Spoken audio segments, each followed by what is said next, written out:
Good morning, student. Welcome back. Online class after a long time, and today we learn here chapter number 3, subject English. Topic is Tarot's Reward, and I I have divided this chapter into two parts. Now we are learning part 1. Okay. So before reading this chapter, something we need understood about this chapter. So this story is about a young woodcutter who is poor, means his father also poor and he is also poor. This is a story about a thoughtful and loving son. मतलब ये जो story है ये एक बहुत ही समझदार और बहुत ही प्यारा जो माँ बाप का एक इकलौता बेटा है उसके बारे में है. He works hard to fulfil his parents wishes. बहुत मेहनत करता है वो अपने माता पिता की जो इच्छाएं होती है उनको पूरा करने के लिए, और and get some unexpected help. और उनको वो चाहता था कि मेरे माता पिता इस आज के टाइम पे, मतलब उस टाइम का उसका जो टाइम था कि सारे सुखों को भोगे. ऑब्वियसली सभी बच्चों का यही सपना होता है कि उसके माता पिता कभी भी कोई आफत में ना हो, कभी भी वो भूखे ना रहे, इस तरह से. So this chapter is about same thing. And according to chapter Taro's reward, यानी टैरो उस लड़के का नाम है और उसको लास्ट में यानी at last of the chapter क्या रिवॉर्ड मिलता है, उसको क्या इनाम मिलता है, तो ये स्टोरी इसी के बारे में है. So let's we start the story. A young woodcutter named Taro lived with his mother and father on a lonely hillside. एक लड़का है जिसका नाम है टैरो. वो अपने माता पिता के साथ कहीं पहाड़ों में रहता था. All day long he chopped would in the forest. सारे दिन भर वो क्या करता था कि अपनी रोजी रोटी चलाने के लिए वो जंगलों में जाके लकड़ियों को छोटे छोटे टुकड़ों में काटता था, यानी चॉप्ड यानी छोटे छोटे टुकड़ों में काटना. Though he work very hard he earned very little money. यद्यपि वो बहुत ज्यादा मेहनत करता था लेकिन फिर भी उसका जो पारितोषिक है, उसकी कीमत है, यानी उसके काम की जो कीमत है वो बहुत ही कम मिलती थी. This made him sad. इससे वो बहुत दुखी हो जाता था. For he was a thoughtful son and wanted to give his old parents everything they needed. वो बहुत ही समझदार लड़का था. भले वो गरीब था लेकिन फिर भी वो अपने माता पिता को वो सब चीजें देना चाहता था जिन चीजों की उनको जरूरत थी. Chapter para number 2. One evening when Taro and his parents were sitting in a corner of their hut. एक शाम की बात है कि जब टैरो और उसके माता पिता अपने झोपड़ी मतलब जहां वो रहते थे वहां पर एक कोने में बैठे हुए थे और आपस में बातें कर रहे थे. A strong wind began to blow. एक मतलब जोरदार हवा बहनी शुरू हो गई. It whistled through the cracks of the hut and everyone felt very cold. अब देखो, मतलब ये इतनी तेज हवा थी कि ये सीटियां बजने लगी. मतलब एक तरह से जब ठंड लगती है तो अपने आप ऑटोमेटिकली हमारे मुंह से सीटियां निकलने लगती हैं, हमारी सांसें थोड़ी सी इस तरह से हो जाती है. Through the cracks of the hut and everyone felt very cold. अब देखो जो क्रैक्स थे उसमें, वो हट में जो क्रैक्स थे वहां से हवा अंदर आ रही थी और जिसकी वजह से हर कोई जो है बहुत ज्यादा ठंड महसूस करने लगे. Suddenly Taro's father said. अचानक जो है उसके जो लड़का था टैरो, उसके पिताजी कहते हैं, क्या कहते हैं? I wish I had a cup of sea. मैं चाहता हूं कि मुझे एक कप काढ़ा मिल जाता.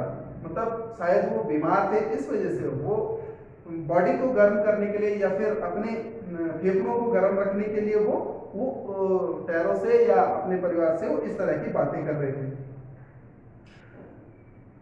It would warm me and do my old heart good, मुझे ये गर्म रखेगा और मेरे बूढ़े हृदय को ये ठीक रखेगा, बोले तो स्वस्थ रखेगा, तंदुरुस्त रखेगा।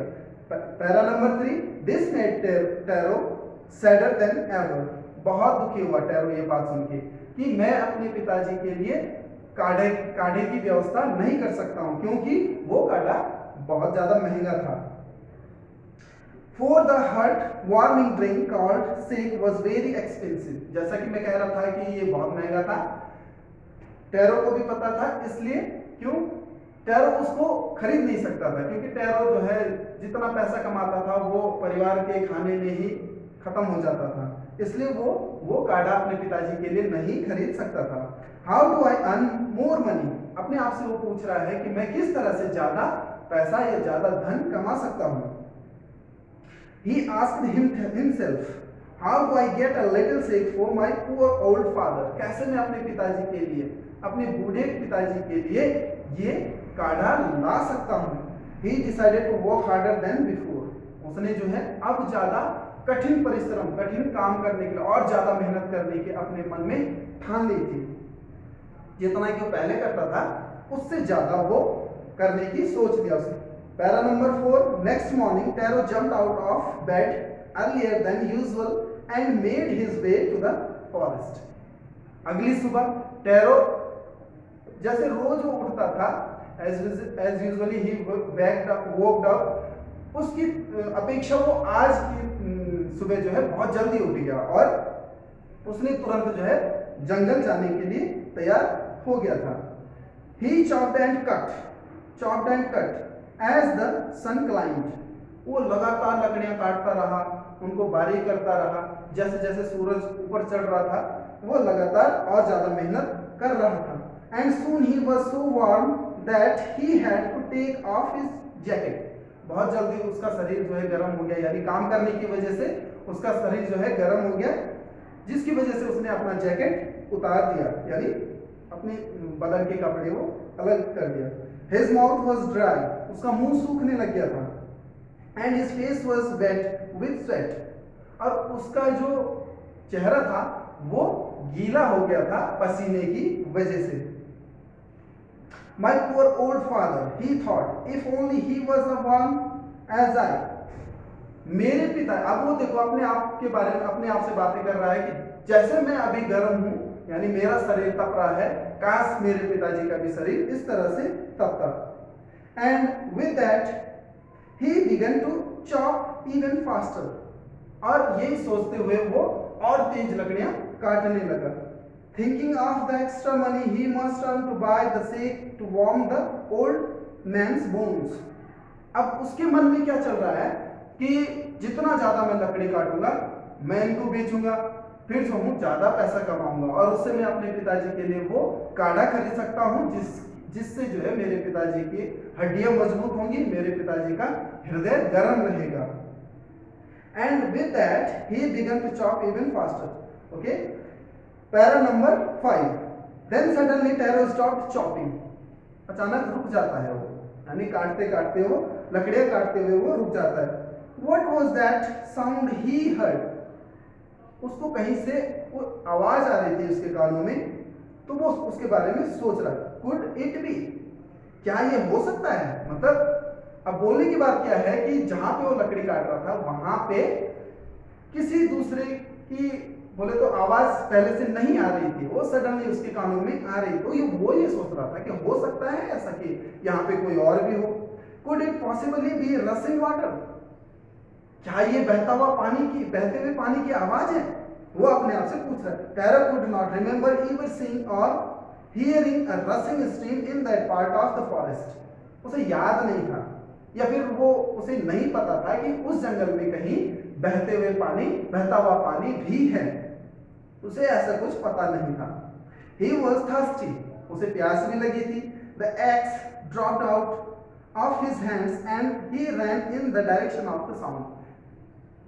जो एक्स यानी कुल्हाड़ी जो है वो उसने वहीं पर छोड़ दी, dropped out of his hands and he ran the direction of the sound. और वो जहां से आवाज आ रही थी उस दिशा की ओर दौड़ चला. Taro saw a beautiful little waterfall. उसने एक सुंदर सा छोटा सा पानी का झरना यानी बहते हुए पानी का झरना देखा. वाटरफॉल मीन्स पानी का झरना. Hidden behind a rock, जो कि एक बड़े से पत्थर के पीछे छुपा हुआ था. Kneeling at a place where the water flowed quietly, he cupped a little in his hands and put it to his lips. अब kneeling यानी वो अपने घुटनों के बल बैठ गया नीचे. At a place where the water flowed, जहां पे पानी बह रहा था वो वहां पर घुटनों के बल नीचे बैठ गया. ठीक है. And thereafter he cupped a little in his hand, यानी उसने अपने अंजुली में थोड़ा सा पानी भरा. ठीक है. and put it to his lips, और उसने उसे अपने होठों से लगाया. was it water, क्या वो पानी था, और was it sick, या फिर वो काढ़ा था. he tasted it again and again, वो दोबारा से उसको चखने लगा कि ये तो पानी नहीं है, ये तो कुछ और है. and always it was the delicious sick, और जब भी वो उसको अपने मुंह में रखता उसे और ज्यादा वो स्वादिष्ट लगता, और उसे अब भरोसा हो गया था कि ये वही स्वादिष्ट सेक यानी काढ़ा है. इंस्टीड ऑफ कोल्ड वाटर, यानी ये ठंडे पानी की जगह ये क्या है, डिलीशियस सेक यानी स्वादिष्ट काढ़ा है. Para number 7. Taro quickly filled the pitcher he had with him and hurried home. The meaning of pitcher is a pot which is made of mud, यानी कोई ऐसा बर्तन जो मिट्टी से बना हुआ हो, जैसे घड़ा होता है उस तरह का बर्तन. Taro filled the pitcher he had with him. उसके पास जो पिचर यानी जो छोटा बर्तन था मिट्टी का, उसने काढ़े से उसको भर लिया. The old man was delighted with the sip. जब उसने अपने पिताजी के पास वो काढ़ा ले गया तो उसके पिताजी जो है बहुत ज्यादा खुश हुए. After only one swallow of the liquid, he stopped shivering. केवल एक घूंट ही पी थी उसके पिताजी ने, यानी टैरो के पिताजी ने केवल एक घूंट ही पी थी, और उनका जो कंपन था यानी ठंड की वजह से वो जो कांप रहे थे, सीवरिंग मीन्स होता है कि ठंड की वजह से कांपना, तो वो सडनली बंद हो गया, यानी उसी टाइम जैसे उन्होंने काढ़ा पिया वो उसी टाइम बंद हो गया. And did a little dance in the middle of the floor. और काढ़ा पीने के बाद टैरो के पिताजी की जो फुर्ती थी वो वापस आ गई, यानी उनके पिताजी का जो बीमारी था, दुख था, वो काढ़ा पीने के बाद दूर हो गया, और उसके बाद वो वही फर्श पर जो है नाचने लग गए. सो students, this is first part, and now I am finishing first part here, and after this day we will start it again. So till then, thank you, and do hard work and read it with your book. Thank you.